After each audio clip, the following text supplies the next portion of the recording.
A very, very good morning and a welcome to the class. Good morning, everybody. Good morning. A very, very, very good morning.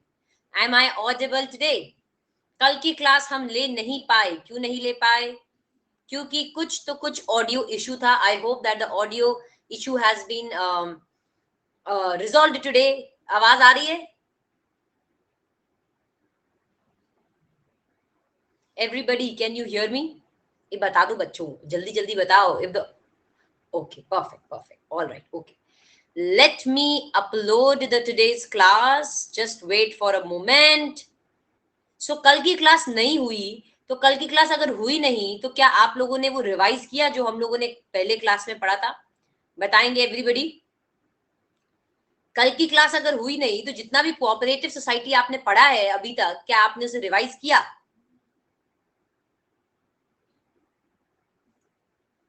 Good morning. किया कि नहीं किया? बाकी के बच्चे, सिर्फ एक ही बच्चा जवाब देता है. ये क्या है? Good morning, everybody. Good morning. All right. Okay. तो सबसे पहले मैं आप लोगों को उस क्लास में, क्योंकि अब आपने आई एम श्योर रिवाइज नहीं किया होगा, तो उस क्लास में लेके जाने वाली हूं जहां पे हमने एक पार्ट पढ़ा था. क्या पार्ट पढ़ा था? अच्छा, तुम लोगों ने, अच्छा चलो सारे बच्चे क्लास में आ गए हैं. Welcome to the class everyone. A very very very warm welcome. कल की क्लास हम क्यों नहीं कर पाए थे? क्योंकि कल की क्लास में कोई ऑडियो इशू था जो later in the day clear हो गया था. अरे मस्त आ रही है. चलो परफेक्ट. आवाज एकदम ठीक आ रही है ना?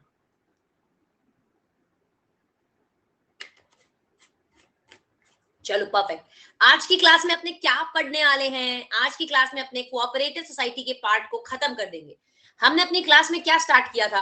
ऑडिट ऑफ डिफरेंट एंटिटीज का चैप्टर स्टार्ट किया था. ये वन ऑफ दोज चैप्टर है जो कि मोस्ट डिमांडेड चैप्टर रहता है स्टूडेंट से कि ma'am audit of different entities को करवा दीजिए. तो हमने इसीलिए इस चैप्टर को चूज किया which is audit of different entities, और स्पेशल में इसको लिया. ऑडिट ऑफ डिफरेंट एंटिटीज जो चैप्टर है, इसमें आपने काफी चीजें पढ़ ली कि गवर्नमेंट की ऑडिट किस तरह से की जाती है. हमने देख लिया कि अपने होटल की ऑडिट कैसे करते हैं, हॉस्पिटल की ऑडिट कैसे करते हैं, डिफरेंट टाइप के एनजीओज, चैरिटेबल इंस्टीट्यूशन, सबकी ऑडिट कैसे की जाती है, ये आपने इस चैप्टर में पढ़ा. लास्ट अभी हम कुछ दिनों से क्या पढ़ रहे थे? कोऑपरेटिव सोसाइटी की ऑडिट कैसे की जाती है. मैंने आप लोगों को बोला था ये जो कोऑपरेटिव सोसाइटी की ऑडिट है इसके ऊपर भयंकर क्वेश्चंस आते हैं, बहुत बार क्वेश्चंस आते हैं. तो कोऑपरेटिव सोसाइटी की ऑडिट को आपको अच्छे से पढ़ना है. करेक्ट. ऑलराइट. तो कोऑपरेटिव सोसाइटी ऑलमोस्ट हमने पूरा पढ़ लिया है. लास्ट का एक छोटा सा पार्ट जो रिमेनिंग है वो आज की क्लास में अपने कोऑपरेटिव सोसाइटी को कवर कर देंगे. करेक्ट. अगर कल की क्लास हो जाती तो कल ही कवर हो जाता, बट कल की क्लास हुई नहीं तो हमारा कवर हुआ नहीं. तो आज की क्लास में अपने इसे कवर करेंगे. तो सबसे पहले अपने ये देखेंगे, तुम्हें याद है मैंने प्रीवियस क्लास में क्या बोला था कि चलिए सब बच्चे आ गए हैं. अगर आप रेडी हो तो मुझे थम्स अप दे दो ताकि मैं क्लास को स्टार्ट करूं. Vaishali good morning. Everybody give me a thumbs up if everybody has come, everybody is ready. Let's get the class started. Let's get the class rolling. Okay, चलिए perfect.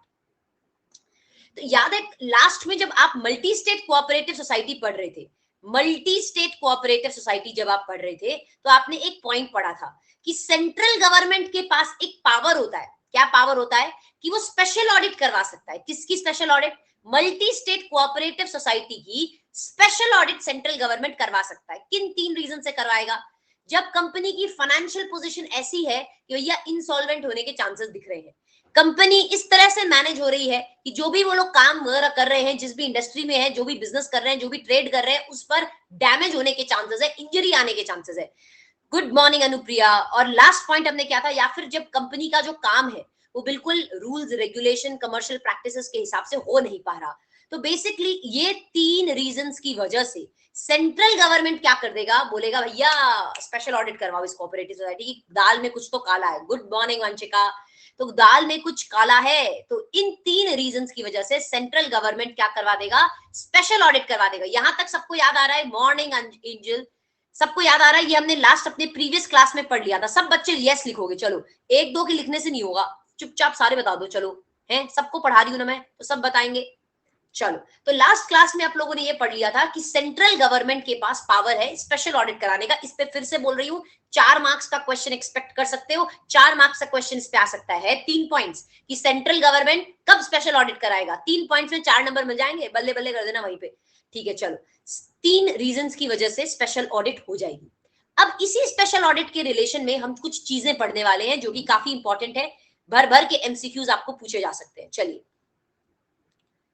Central government जब special audit करवाता है तो कैसे क्या क्या क्या चीजें दिमाग में रखता है, कौन ऑडिटर अपॉइंट करेगा, कौन सैलरी पे करेगा इस ऑडिटर की। स्पेशल ऑडिट तो सेंट्रल गवर्नमेंट करा रहा है, तो क्या क्या चीजें होगी इसके रिलेशन में पढ़ते हैं। चलो, सेंट्रल गवर्नमेंट ऑर्डर कहता है कि सेंट्रल गवर्नमेंट में एट एनी टाइम, किसी भी समय ऑर्डर कर सकता है कि स्पेशल ऑडिट करो मल्टी स्टेट कोऑपरेटिव सोसाइटी के अकाउंट्स की फॉर सच पीरियड और period as may be specified in the order shall be conducted. तो कह रहा है कि सेंट्रल गवर्नमेंट ऑर्डर पास कर सकता है, कभी भी पीरियड मेंशन कर देगा कि इस पीरियड की स्पेशल ऑडिट करवाओ मल्टी स्टेट कोऑपरेटिव सोसाइटी की। तो सेंट्रल गवर्नमेंट एक ऑर्डर पास कर सकता है, ठीक है, किसी भी पीरियड को कवर कर सकता है उसमें, और बोलता है कि ऑडिट करवा दो। ठीक है, ऑडिटर कौन अपॉइंट करेगा? ऑडिटर इट में appoint either a chartered accountant, जो आपका सेंट्रल गवर्नमेंट है या तो चार्टर्ड अकाउंटेंट को अपॉइंट करेगी, या मल्टी स्टेट कोऑपरेटिव सोसाइटी का जो ऑडिटर है उसी को कह देगी कि तुम स्पेशल ऑडिट कर दो। मतलब या तो अलग से कोई चार्टर्ड अकाउंटेंट अपॉइंट कर देंगे वो लोग कि भैया जा तू ऑडिट कर दे, या फिर जो मल्टी स्टेट कोऑपरेटिव सोसाइटी का एग्जिस्टिंग ऑडिटर है उसी को कह देगी सेंट्रल गवर्नमेंट की भाई तू इधर आ, तू कर रहा था ना ऑडिट, चल तू स्पेशल ऑडिट भी कर। समझ में आ गया? तो इस तरीके से अपॉइंटमेंट होगा ऑडिटर का। मतलब या तो सीए अपॉइंट अलग से हो जाएगा, या जो ऑलरेडी ऑडिट कर रहा है उसी को बोल दोगे भाई तू कर दे, चल ठीक है।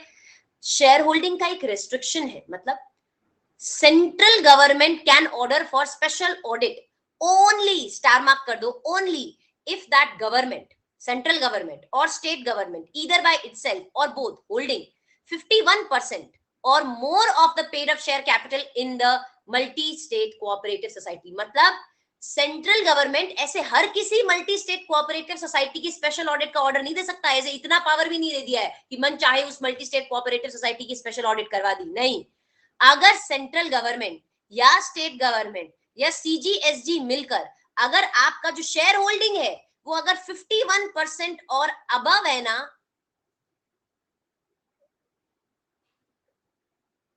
51% की होल्डिंग रखते हो या उससे ज्यादा की होल्डिंग रखते हो, तो ही आप ऑडिट करवा सकते हो, तो ही आप ऑर्डर दे सकते हो। Hello Akshay, hello, welcome to the class, welcome welcome welcome. तो क्या तुम समझ में आया? बुद्धि में गया? कुछ समझ में आ रहा है?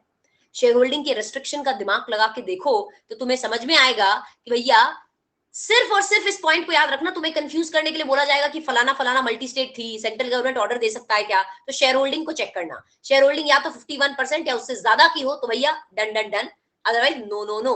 ओके, चलिए, वेरी वेरी गुड। अब स्पेशल ऑडिटर के पास क्या पावर्स होंगे? ड्यूटीज एंड रिपोर्ट देखते हैं। Special auditor shall have the same power and duties in relation to special audit as an auditor of a multi-state cooperative society has under section 73।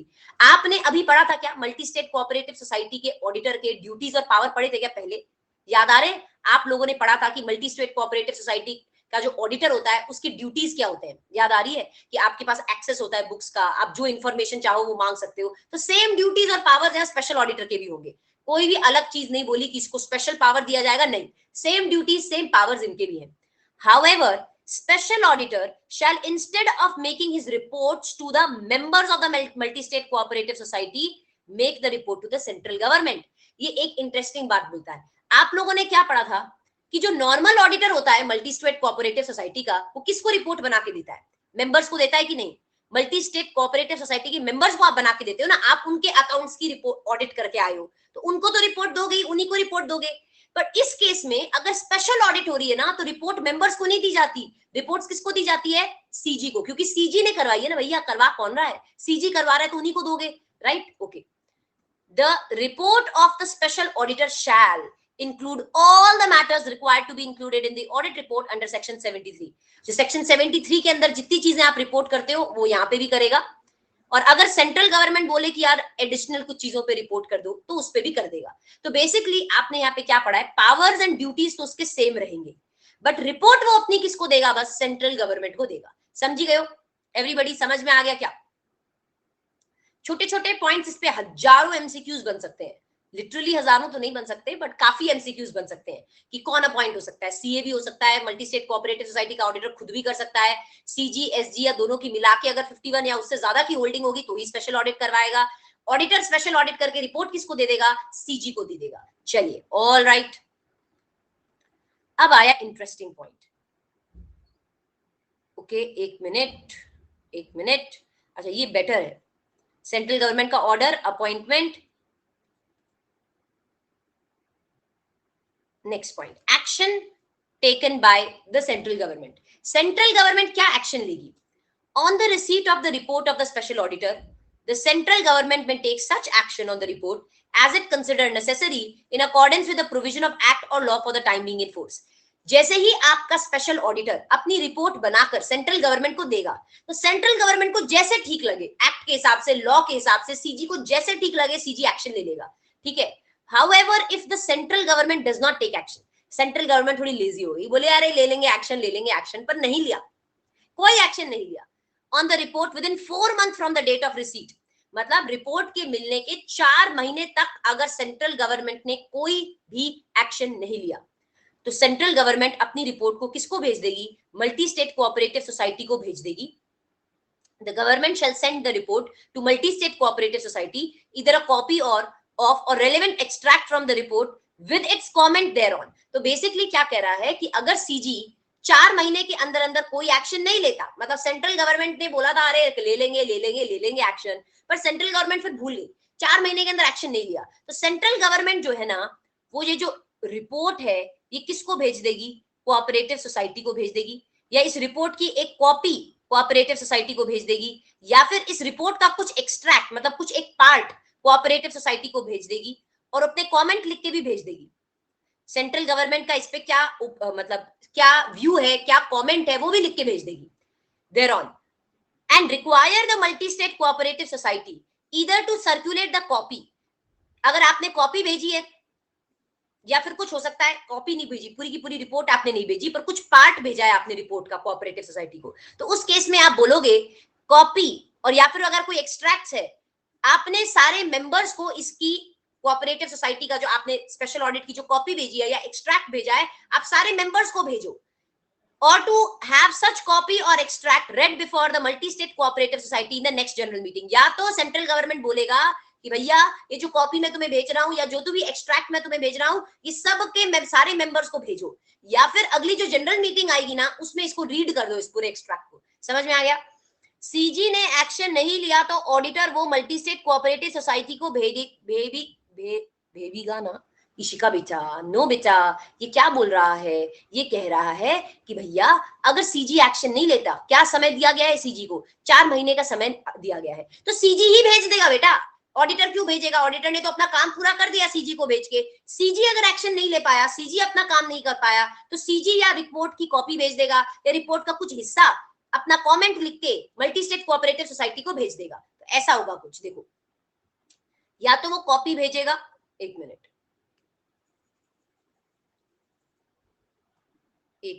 Pen का colour green. चलो, CG क्या भेज देगा? या तो copy भेज देगा, या सीजी कुछ एक्सट्रैक्ट भेज देगा रिपोर्ट का, इस पे अपने कमेंट भी लिख देगा। और किसको भेज देगा बेटा? सीजी किसको भेजेगा? मल्टी स्टेट कोऑपरेटिव सोसाइटी को भेज देगा। ठीक है, भेज दिया, और बोलेगा मल्टी स्टेट कोऑपरेटिव सोसाइटी को, या तो ये सारे कॉपी जो एक्सट्रैक्ट मैंने तुम्हें भेजा है, या तो अपने मेंबर्स को भेज दो, या फिर वो बताएगा कि तुम नेक्स्ट जो जनरल मीटिंग आएगी ना तुम्हारी, उसमें इसको रीड करो। और या तो बोलेगा कि यार सारे कॉपी एक्सट्रैक्ट भेजो, या फिर नेक्स्ट जनरल मीटिंग में से रीड कर दो। Okay, good morning, good morning, good morning. Everybody understood क्या? तो ये टाइम रखना, याद रखना, 4 महीने के अंदर अंदर अगर आपके सीजी साहब नहीं कर पाए ना कुछ, तो फिर ऐसा बोलेगा कि कॉपी भेजो, एक्सट्रैक्ट भेजो, और सामने वाले को बोलोगे कि भैया तुम आगे भेजो अपने मेंबर्स को। नहीं भेजोगे तो चलो रीड कर दो। Sorry for being late, hope didn't miss much। No beta, 15 minutes are done, you can see the recorded class। ठीक है, 15 मिनट जो छूट गया उसका रिकॉर्डेड क्लास देख लेना। Expenses pertaining to special audit. अरे स्पेशल ऑडिट करने में खर्चा लगेगा क्या? तुमको क्या लगता है? अरे स्पेशल ऑडिट हो रही है, खर्चे वर्चे लगेंगे क्या? खर्चे तो लगेंगे। अब खर्चे पे कौन करेगा? कितने खर्चे लगेंगे, कितना पेमेंट करना है, ये डिसाइड कौन करेगा? वो अभी देखते हैं। चलो थोड़ा खुद से पढ़ो।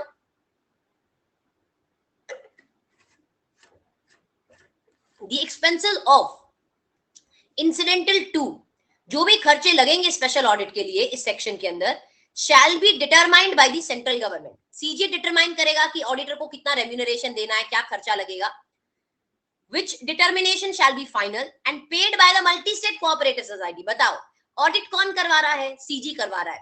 कितना रेम्यूनरेशन ऑडिटर को देना है ये डिसाइड कौन कर रहा है? सीजी कर रहा है। बट पेमेंट कौन कर रहा है? मल्टी स्टेट कोऑपरेटिव सोसाइटी कर रहा है, सीजी नहीं कर रहा। सीजी कह रहा है मैं तो बस ऑडिट देता हूं, मैं तो बस ऑडिट करवाता हूं, मैं तो रेम्यूनरेशन डिसाइड कर देता हूं, पेमेंट तो तुम्हें करना पड़ेगा। तो मल्टी स्टेट कोऑपरेटिव सोसाइटी पे करेगी। And in default of such payment shall be recoverable from the multi-state cooperative society as an arrear of land revenue। तो कह रहा है कि मल्टी स्टेट कोऑपरेटिव सोसाइटी को तो पेमेंट करनी पड़ेगी, पर अगर मल्टी स्टेट कोऑपरेटिव सोसाइटी पे नहीं करती फिर कैसे रिकवर होगा?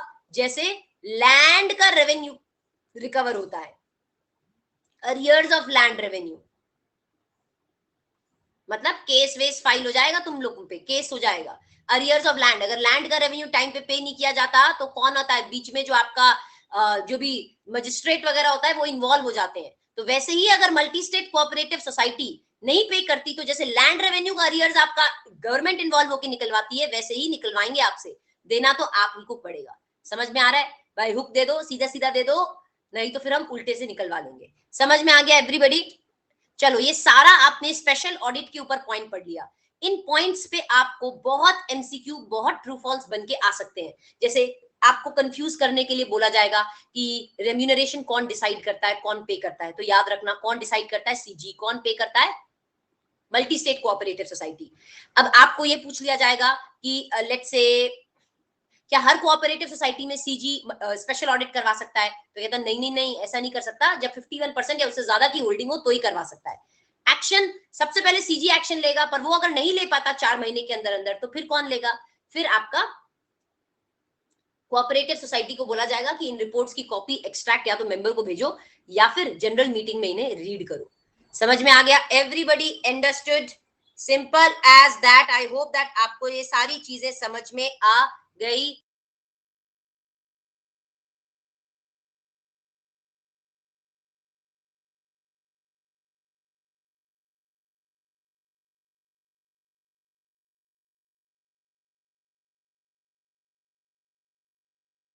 मेरे से म्यूट का बटन प्रेस हो गया। Sorry sorry sorry. Okay, inquiry by the central registrar under section 78। तो यहां तक तो सब चीजों को समझ में, सब चीजें समझ में आ गई है। तुम लोगों को समझ में आ गई क्या एवरीबडी? ये सारी चीजें स्पेशल ऑडिट की समझ में आ गई क्या? अच्छा, कोई ऐसा बच्चा है जो हाथ उठा के मेरे को बता सकता है कि स्पेशल ऑडिट किन 3 सर्कमस्टांसेस में किए जाते हैं? कोई ऐसा स्मार्ट है जो बोलेगा मैं ऊपर बता देता हूं? मैं हैंड रेज वाला ऑप्शन है बेटा, एकदम क्रेजी वाला हैंड्स वाला ऑप्शन। कौन हैंड रेज करके बताएगा कि स्पेशल ऑडिट किस किस केस में कोई कर सकता है? बता दो, कोई है ऐसा? यस यस, चलो हाथ उठाओ। तो फिर हैंड रेज वाला ऑप्शन है भाई। अब तो हम तुमसे सवाल भी पूछ सकते हैं, तुम हमें ऑन द स्पॉट सवाल भी पूछ सकते हो। थम्स अप दे देंगे, थम्स अप दे देंगे ना मैम, हैंड वैंड रेज नहीं करेंगे हम। है नहीं नहीं मैडम, इतना किसको याद रहता है? चलो ठीक है, वेरी बैड बेटा, जवाब देना चाहिए ना। 3 तो पॉइंट्स थे। अच्छा, this only for subscription students. Okay okay okay okay okay, alright okay. Subscription वालों तुम हाथ हटा दो, तुम्हारे क्या हाथ में क्या जंग लग गए हैं? चलो आओ, चलो आओ बच्चों, अब हम पढ़ेंगे inquiry by central registrar under section 78। Inquiry by special registrar, ये क्या होता है? सेंट्रल रजिस्ट्रार से इंक्वायरी कोई करवा सकता है। राजू गुड मॉर्निंग बेटा, गुड मॉर्निंग। ओके चलो, अब बहुत ही एक इंपॉर्टेंट चीज है जिसे हम पढ़ेंगे। इसके ऊपर बिंदास क्वेश्चन आएंगे, छोटे छोटे क्वेश्चन आएंगे, और थियोरी क्वेश्चन भी इस पर आ सकता है। क्या क्वेश्चन है देखो, सेंट्रल रजिस्ट्रार में ऑन द रिक्वेस्ट फ्रॉम, अभी इंक्वायरी की बात कर रहे हैं। सेंट्रल रजिस्ट्रार जो है ना कोऑपरेटिव सोसाइटी का, वो कभी कभी मल्टी स्टेट कोऑपरेटिव सोसाइटी की इंक्वायरी करने आ सकता है। कब करने आएगा? अपने मन से करने आ जाएगा क्या रजिस्ट्रार की भैया मैं इंक्वायर करूंगा तुम्हें? नहीं, रजिस्ट्रार को कोई अगर रिक्वेस्ट करेगा ना तो वो इंक्वायर करेगा। तो कैसा रिक्वेस्ट करेगा? सेंट्रल रजिस्ट्रार को रिक्वेस्ट आ सकता है from a federal cooperative to which multi-state cooperative society is affiliated. Federal cooperative क्या होता है? यूनियंस पता है आपको क्या होते हैं? हर कोऑपरेटिव सोसाइटी किसी यूनियन का पार्ट होती है। वो यूनियन क्या करते हैं? प्रोक्योरमेंट करते हैं, रॉ मटेरियल्स होलसेल में लाते हैं और फिर मल्टी स्टेट कोऑपरेटिव सोसाइटी को देते हैं, राइट?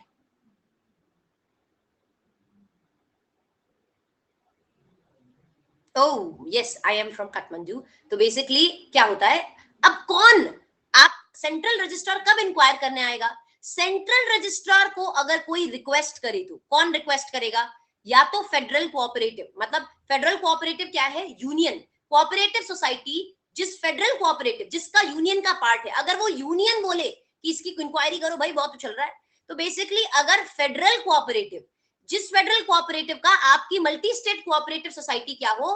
पार्ट हो, एफिलिएटेड हो जिससे, अगर वो फेडरल कोऑपरेटिव सेंट्रल रजिस्ट्रार को जाके क्या करे? रिक्वेस्ट करे। या फिर आपके कोई मल्टी स्टेट कोऑपरेटिव सोसाइटी का क्रेडिटर है, not less than 1/3 of the members of the board, या तो कोई क्रेडिटर जाके रिक्वेस्ट करे, या फिर आपके 1/3 मेंबर्स जो है वो जाके रिक्वेस्ट करे सेंट्रल रजिस्ट्रार को, या फिर और not less than 1/5 of total number of members, not less than 1/5 of the total number of members, जो भी आपके टोटल नंबर ऑफ मेंबर्स हैं, नॉट लेस देन 1/5, उससे कम के नहीं होना चाहिए, 1/5 से कम के नहीं होने चाहिए मल्टी स्टेट कोऑपरेटिव सोसाइटी के। अगर वो जाके सेंट्रल रजिस्ट्रार को रिक्वेस्ट करे कि भाई इंक्वायरी करो रजिस्ट्रार, हमें कुछ गड़बड़ लग रही है इस कोऑपरेटिव सोसाइटी में, जो है गड़बड़ है, तो आप क्या करोगे? आप जाके क्या करोगे? वहां की इंक्वायरी करोगे। तो सबसे इंपॉर्टेंट पार्ट, इस पे बहुत क्वेश्चन आ सकते हैं, सेंट्रल रजिस्ट्रार कब इंक्वायरी करेगा? बोलो कब इंक्वायरी करेगा? या फिर तो फेडरल कोऑपरेटिव जाके बोल रहा है कि इसकी इंक्वायरी कर दो सेंट्रल रजिस्ट्रार, या फिर आपके क्रेडिटर्स बोल रहे हैं कि यार सेंट्रल रजिस्ट्रार तुम जाके ना इसकी इंक्वायरी कर दो, या फिर और not less than 1/3 of the members of board, आपके बोर्ड के जो मेंबर्स हैं ना, बोर्ड के मेंबर्स कहते हैं कि भैया सेंट्रल रजिस्ट्रार इनकी इंक्वायरी करो, या फिर not less than 1/5 of the members of cooperative society, आपके कोऑपरेटिव सोसाइटी के जो मेंबर्स हैं वो जाके बोलते हैं सेंट्रल रजिस्ट्रार इसकी इंक्वायरी करो। तो बेसिकली अगर ये लोग बोलते हैं ना, तो सेंट्रल रजिस्ट्रार क्या करेगा? इंक्वायरी करेगा। याद रहेगा, 1/3 है बोर्ड के मेंबर्स, 1/5 है टोटल कोऑपरेटिव सोसाइटी के मेंबर्स, या फिर फेडरल कोऑपरेटिव सोसाइटी या क्रेडिटर्स बोलते हैं कि यार कर दो इनकी ऑडिट, करो इनकी इंक्वायरी, कुछ तो गाढ़ दाल में काला है। तो क्या करेगा? कैसे ऑडिट करेगा ये, सॉरी कैसे इंक्वायरी करेगा? hold an inquiry or direct some person authorized by him by order in writing in his behalf to hold an inquiry into the constitution, working and financial condition of multi-state cooperative society। मतलब फिर क्या होगा? ये लोग मिलकर request करेंगे central registrar को कि भैया जाके ना सेंट्रल रजिस्ट्रार, कुछ तो तुम्हें पता नहीं है, कुछ तो गड़बड़ चल रहा है, उनकी इंक्वायरी करो। तो या तो सेंट्रल रजिस्ट्रार खुद चला जाएगा, या फिर किसी आदमी को ऑथराइज कर देगा राइटिंग में कि चल तू मेरे बिहाफ पे इंक्वायरी करा। किसके अंदर क्या चीज की इंक्वायरी करनी है? उनके फाइनेंशियल कंडीशन की इंक्वायरी, उनके वर्किंग की इंक्वायरी, उनके कॉन्स्टिट्यूशन की इंक्वायरी जाके ये लोग करके आएंगे। समझ में आ गया? एवरीबॉडी समझ में आ रहा है कि नहीं? Okay perfect. तो बेसिकली आप उनके कॉन्स्टिट्यूशन, उनके वर्किंग, उनके फाइनेंशियल कंडीशन की, कैसे काम चल रहा है, किस तरह से उनका फाइनेंशियल कंडीशन है, क्या कॉन्स्टिट्यूशन के हिसाब से काम चल रहा है कि नहीं, वो सारी इंक्वायरी आप करके आओगे। या तो खुद कर लोगे या किसी को ऑथराइज कर दोगे कि भाई तू जाके कर दे, ठीक है। However, before holding such inquiry, 15 days notice must be given to multi-state cooperative society। Important point, क्या आप ऐसे ही रेड मार दोगे क्या उनके घर में? मैं इंक्वायरी करने आ रहा हूं, मैं इंक्वायर करूंगा, मैं सेंट्रल रजिस्ट्रार हूं, मैं इंक्वायर करूंगा, चलो लाओ अपने डॉक्यूमेंट्स, ऐसे कर सकते हो क्या? नहीं, आपको उनको एक 15 दिन का पहले नोटिस देना पड़ेगा कि 15 दिन बाद इस डेट को हम लोग आ रहे हैं इंक्वायरी करने के लिए। तो ऐसे ही नहीं चले जाओगे, आप पहले उन्हें नोटिस दोगे कि 15 डेज, एटलीस्ट 15 डेज प्रायर का नोटिस दोगे। चलिए ओके, अब पावर्स क्या होंगे सेंट्रल रजिस्ट्रार के पास? जब वो इंक्वायरी करने जाएगा तो उसके हाथ में क्या पावर्स होंगे? सेंट्रल रजिस्ट्रार या फिर जो भी आदमी सेंट्रल रजिस्ट्रार ने राइटिंग में ऑथराइज किया है कि तू मेरे बिहाफ पे इंक्वायर कर ले, उनके पास क्या पावर्स होंगे, ये अभी हम पढ़ते हैं। तो सबसे पहले आपको ये समझ में आ गया इंपॉर्टेंट मुद्दा क्या था, या तो फेडरल कोऑपरेटिव सोसाइटी क्या करेगी, रिक्वेस्ट करेगी, या क्रेडिटर, या 1/3 से कम नहीं होने चाहिए बोर्ड के मेंबर्स, या 1/5 से कम नहीं होने चाहिए आपके मेंबर्स। वो अगर रिक्वेस्ट, इनमें से कोई भी आदमी अगर रिक्वेस्ट करता है तो सेंट्रल रजिस्ट्रार इंक्वायरी करेगा, या तो खुद या किसी आदमी को ऑथराइज कर देगा कि तू इंक्वायरी कर दे, ठीक है। 15 दिन का पहले नोटिस देगा। पावर्स क्या होंगे उनके पास, आगे पढ़ेंगे, चलिए। He shall at the reasonable time have free access to the books, accounts, documents, security, cash and other properties belonging to in custody of multi-state cooperative society। मतलब उस multi-state cooperative society के पास जितने भी बुक्स है, जितने भी documents है, जितना भी कैश है, जितना भी प्रॉपर्टी है, जो भी कागजात है उनके कस्टडी में, आप उनके एक्सेस आप ले सकते हो। मतलब जो भी बुक्स डॉक्यूमेंट्स वहां रखे हुए, जो सिक्योरिटीज है, जो उनके कस्टडी में है, उनकी आप इंक्वायरी, उनका एक्सेस आप ले सकते हो। और may summon any person in possession or responsible for the custody of such books and documents। अगर कोई ऑथराइज्ड आदमी है जिसके कस्टडी में ये बुक्स पड़े हुए थे, तो आप उसको समन भी कर सकते हो। समन मतलब उससे पूछताछ भी कर सकते हो। जिसकी कस्टडी में ये बुक्स थे, या जो पर्सन रिस्पॉन्सिबल है इनकी कस्टडी के लिए, उनको पूछताछ कर सकते हो। समझ में आया? तो सबसे पहले आपने पावर्स में क्या पढ़ा, देखो ऐसे लिख लो। पहला पावर आपने क्या पढ़ा, पहला पावर कि उनके पास सारा एक्सेस होगा, उनको बुक्स का एक्सेस दिया जाएगा, डॉक्यूमेंट का एक्सेस, सिक्योरिटीज वगैरह सब का एक्सेस दिया जाएगा। और जो भी आदमी रिस्पॉन्सिबल था इन बुक्स को रखने के लिए, या जिसकी कस्टडी में भी ये बुक्स रखी हुई थी, आप उसे सम्मन कर सकते हो, उसे पूछताछ कर सकते हो। तो ये तो पहला पावर हो गया। दूसरा पावर क्या है,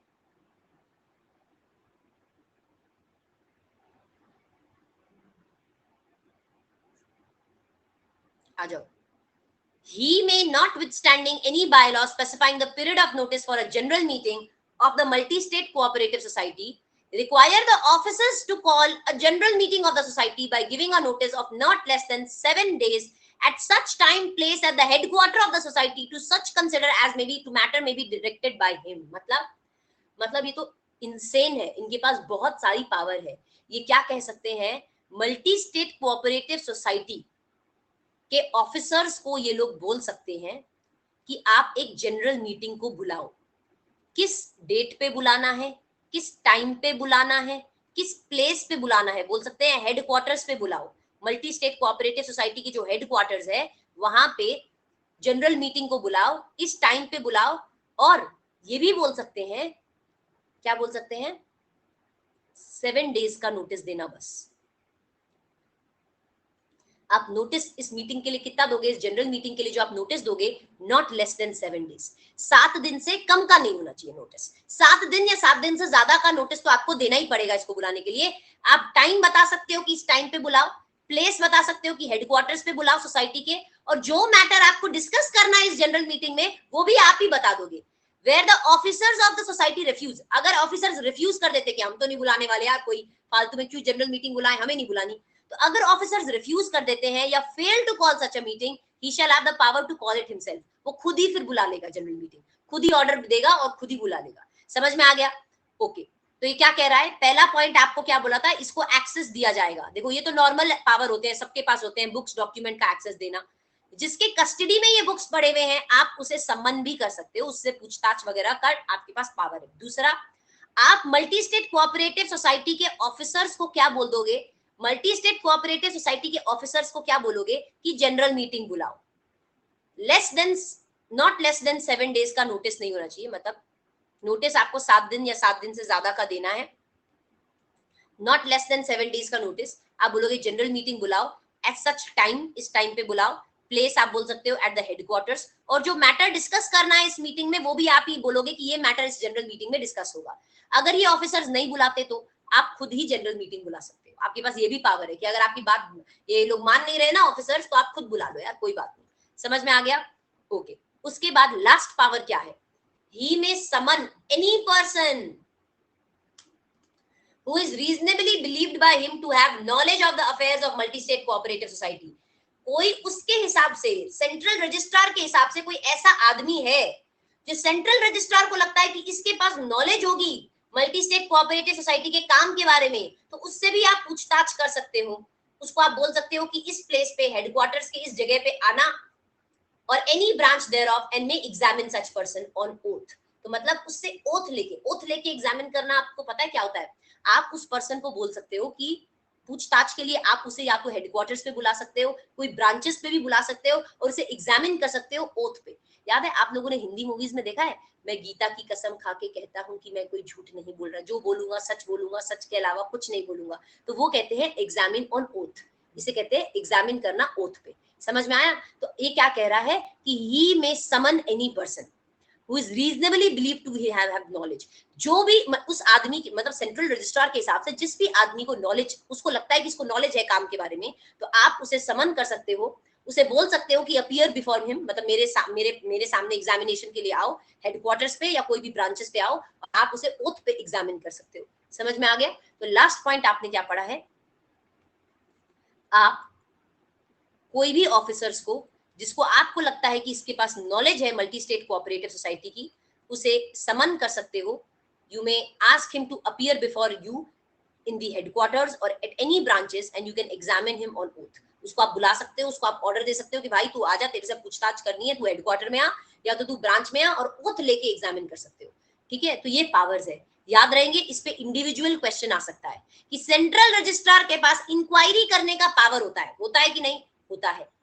सेंट्रल रजिस्ट्रार कब इंक्वायरी करेगा और सेंट्रल रजिस्ट्रार के पास क्या पावर्स होंगे, ये पूछा जाएगा। तो आप क्या बोलोगे? मान लो आपको एग्जाम में क्वेश्चन आ गया, सेंट्रल रजिस्ट्रार कब इंक्वायरी कर सकता है और उसके पास क्या पावर्स है, तो आप क्या बोलोगे? ये 2 पॉइंट लिख कर आना। या तो फेडरल कोऑपरेटिव सोसाइटी रिक्वेस्ट करे, या क्रेडिटर रिक्वेस्ट करे, या 1/3 ऑफ द बोर्ड के मेंबर्स रिक्वेस्ट करे, या not less than 1/5 of the members request करे सेंट्रल रजिस्ट्रार को, तो ये इंक्वायरी करेगा। इसके पास कुछ पावर्स होंगे, 3 पावर्स है। या तो बुक्स का एक्सेस, या जो भी पर्सन के पास बुक्स की कस्टडी थी उसको समन करना।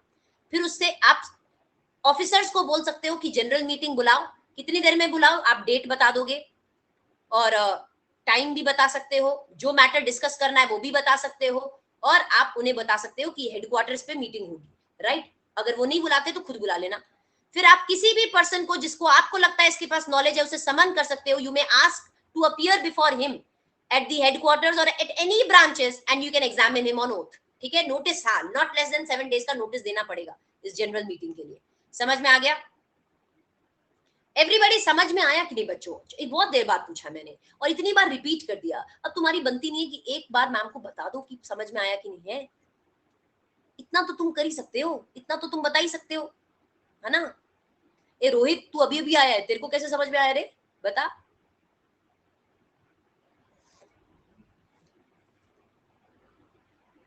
पानी पी लूं?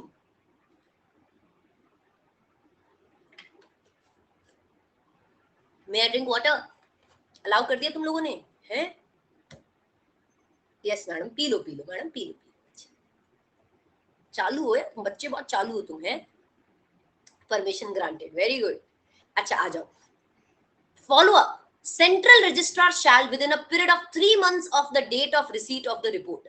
Central registrar within a period of 3 months of the date of receipt of the report communicate the report of inquiry to multi state cooperative society।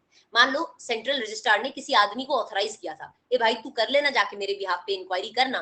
तो जैसे ही रिपोर्ट आई उसके 3 महीने के अंदर अंदर, from the 3 months of the date of receipt of the report, आप report किसको दोगे?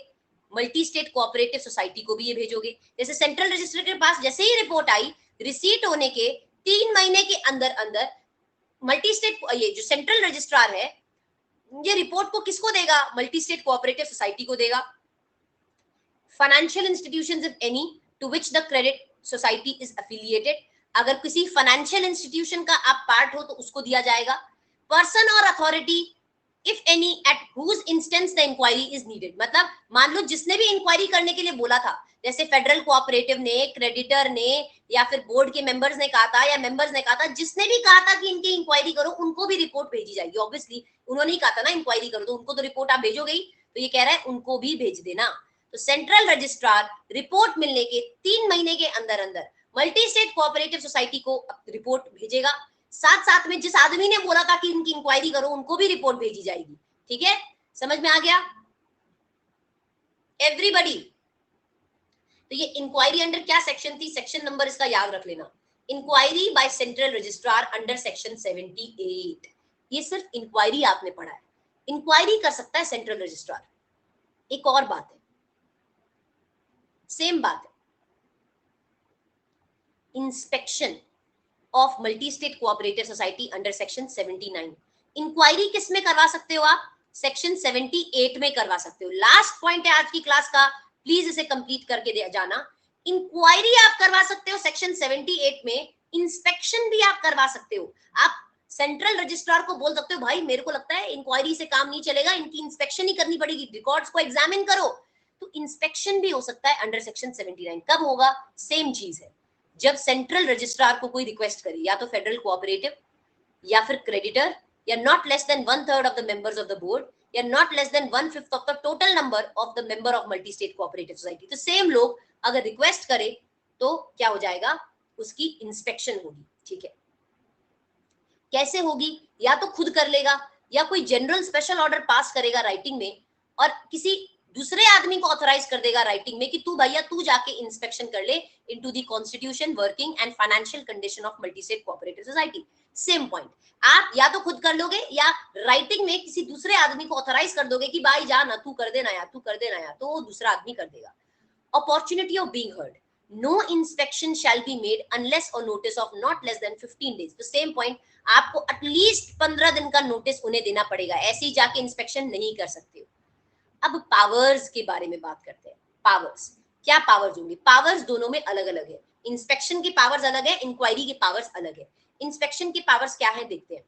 ही shall at the time have access, उसके पास books, accounts, papers, voucher, security, stock, जो भी प्रॉपर्टी है सोसाइटी की, उस सबका एक्सेस रहेगा।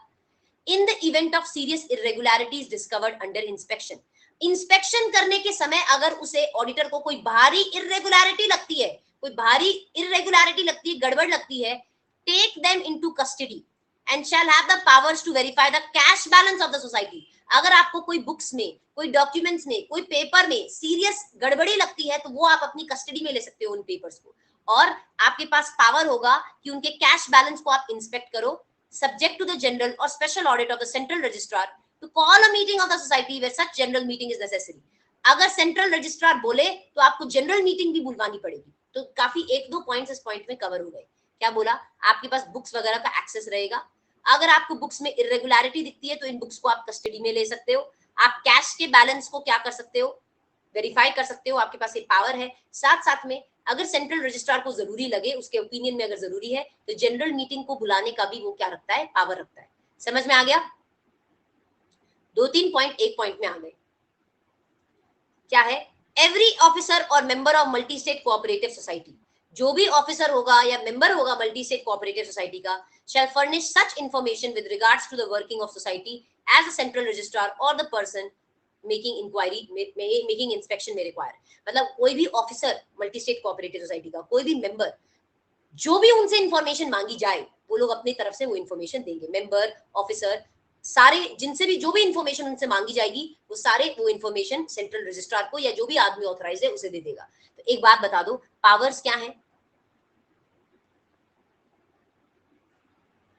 दो पावर्स पड़े। आपके पास एक्सेस रहेगा, किसका?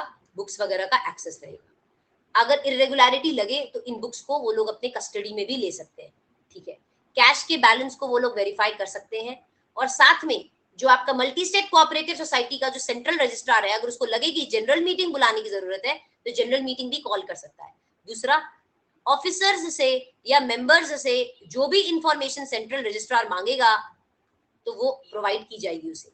समझ में आ गया बच्चों? Everybody understood? Furnish information, simple point. देखो लास्ट पॉइंट है inspection report. A copy of the report of inspection under this section shall be communicated to, मतलब ये रिपोर्ट की copy multi state cooperative society को दी जाएगी within 3 months from the date of completion of such inspection. Inspection खत्म होने के 3 महीने के अंदर अंदर एक कॉपी इंस्पेक्शन की रिपोर्ट की किसको दी जाएगी? मल्टी स्टेट कोऑपरेटिव सोसाइटी को दी जाएगी। Everybody understood? तो बेसिकली पावर्स में थोड़ा सा हल्का सा डिफरेंस था। इनके पावर्स क्या थे कि आप किसी को सम्मन कर सकते हो, आप जनरल मीटिंग का टाइम वगैरह बता सकते हो, डेट बता सकते हो, और प्लेस बता सकते हो, और मैटर जो डिस्कस करना है वो बता सकते हो, और आप किसी को भी ओथ पे लेके बोल सकते हो कि भाई तू आ, तेरे को हमें समन करना है। तो ये इनके पावर्स थे। इनके पावर्स क्या थे? ये थे कि बुक्स को आप कस्टडी में ले सकते हो, कैश बैलेंस को इंस्पेक्ट कर सकते हो, जनरल मीटिंग बुला सकते हो और मेंबर्स और इन्फॉर्मेशन मांग सकते हो जिससे भी मांगनी है। तो ये सारी बातें। ऑलराइट, इसी के साथ साथ मैं आप लोगों को एक इंपॉर्टेंट खबर देना चाहूंगी। समन मतलब पूछताछ करना, आप किसी को बुला के पूछताछ कर सकते हो, ठीक है, समन कर सकते हो। ओके चलिए, इसके साथ साथ इंपॉर्टेंट इंफॉर्मेशन है जो आप लोग जान लीजिए, दो बच्चों के लिए। पहले बच्चे जिन लोगों ने प्लस को सब्सक्राइब किया हुआ है, कितने बच्चे हैं जरा थम्स अप देना जो प्लस वाले हैं, और जितने बच्चे जो प्लस को सब्सक्राइब नहीं किए हैं, नो प्लस सब्सक्रिप्शन, ठीक है। दोनों के लिए ही एक इंपॉर्टेंट बात है। प्लस वालों, तुम्हारे लिए एक इंपॉर्टेंट सूचना ये है कि कंपनी ऑडिट का रिवीजन स्टार्ट हो रहा है। कब से? 2 सितंबर से, फास्ट ट्रैक बैच में, जो तुम्हें मिस नहीं करना है, ठीक है। मैम मैं आज करने वाला हूं मीत, वेरी गुड मीत।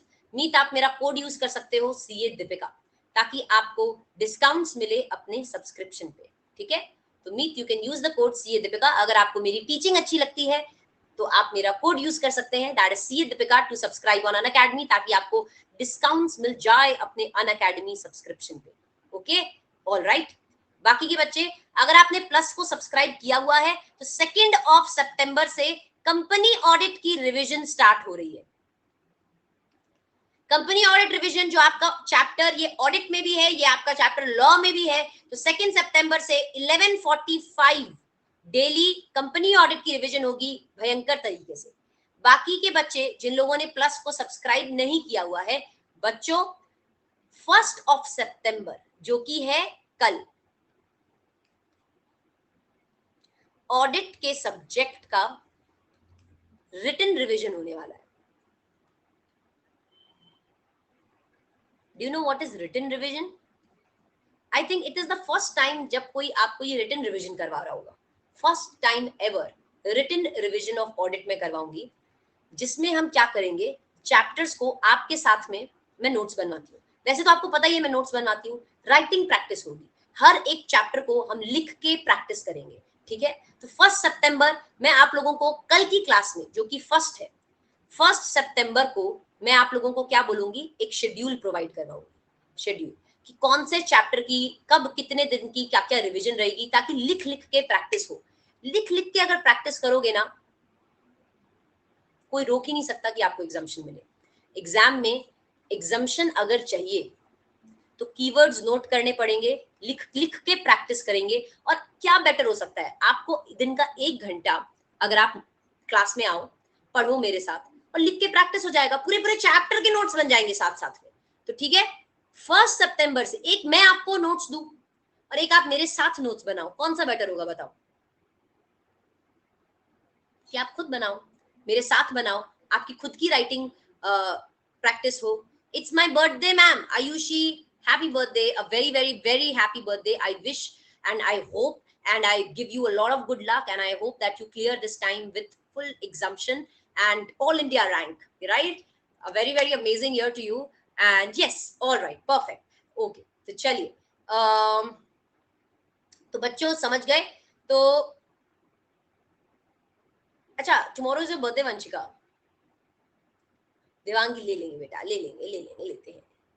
हैप्पी बर्थडे 28th को। Okay okay perfect, that's nice. चलो very good, I will wish you in the class and I hope that everybody scores exemption and with clear. इस बार ऑडिट में ना, दिसंबर में जितने भी बच्चे आप मेरे साथ पढ़ रहे हो ना, I have only one aim, सबको इस बार एटलीस्ट हमें टारगेट एग्जाम्पशन का रखना है, 60+ हमें ऑडिट में स्कोर करना है और वो हम करके ही रहेंगे, प्रोवाइडेड आप मेरे साथ रेगुलर रहो, ठीक है। ओके, आज के लिए इतना ही। तो प्लस वाले बच्चों, तुमने कंपनी ऑडिट लक्ष्य बैच में किया नहीं था तो तुम्हें तो आना ही आना है, नहीं तो पिटाई खाओगे मेरे से। ऑडिट और लॉ का दोनों का चैप्टर सेम है ये। और जो नॉन प्लस वाले हैं, आप 1 सितंबर, कल मैं आऊंगी ना, कल अपना शेड्यूल बताऊंगी तुम लोगों को, शेड्यूल बताएंगे और शेड्यूल के हिसाब से हम पढ़ाई करेंगे कि क्या चैप्टर कैसे अपने रिटर्न लेंगे। कल तुम्हें पूरी चीजें सुनाई जाएगी। Okay okay perfect. और जिस भी बच्चे को अनअकैडमी पे हर हायर परचेज ले लूंगी, मैं आपको इन्फॉर्म कर दूंगी, हायर परचेज भी लिया जाएगा। ओके ऑलराइट, यस वैशाली हुई थी लास्ट 2 डेज में, यूट्यूब पे क्लास है, आप देख लो। और बाकी के बच्चे जिन लोगों को अगर अनअकैडमी पे सब्सक्राइब करना है, जिन्होंने अभी तक नहीं किया है and I am planning to make subscription, आप लोग मेरा कोड यूज कर सकते हैं CA Deepika to take subscription on the Unacademy. If you like my teaching, if you feel that it's worth it, you can use my code, that is CA Deepika. And yes, बच्चों आज के लिए इतना ही। आगे बढ़ते रहिए, पढ़ते रहिए, मैं पढ़ाते रहूंगी, पर तुम्हें रेगुलर रहना है ताकि तुम्हें 60+ आ सके। मैं अपनी पूरी कोशिश करूंगी एंड आई होप कि आप लोग अपनी पूरी कोशिश करें। साथ ही साथ भर भर के MCQ, भर भर के ट्रू फॉल्स सॉल्व करेंगे ताकि हम इस बार नेल करके आए। ठीक है, चलिए अब बहुत हो गई बातें, जाओ अब पढ़ाई करो। Bye, have a good day, see you and bye bye.